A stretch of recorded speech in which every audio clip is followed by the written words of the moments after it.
এতিয়া যেনেকে ধুবুৰী টাউনত বহুত হোটেলত গৰু মাংস বিক্ৰী হয়, আইনে এলাও নকৰে।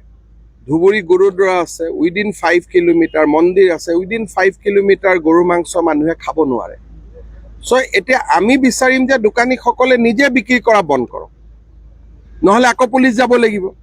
সেইকাৰণে ৰাইজে সহযোগিতা কৰিলে পুলিচ বা মুখ্যমন্ত্ৰীৰ ইমান দৰকাৰ নাই। ৰাইজে খালি আইন শৃংখলাটো মানি চলিব লাগে।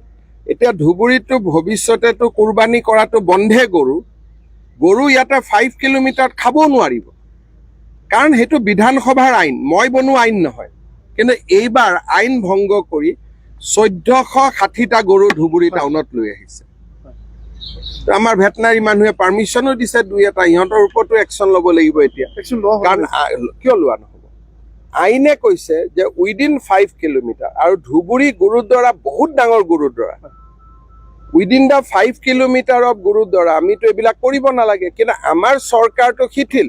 5 কিলোমিটাৰ দূৰত যি কৰিব খোজে কৰক, আমিতো আপত্তি কৰা নাই।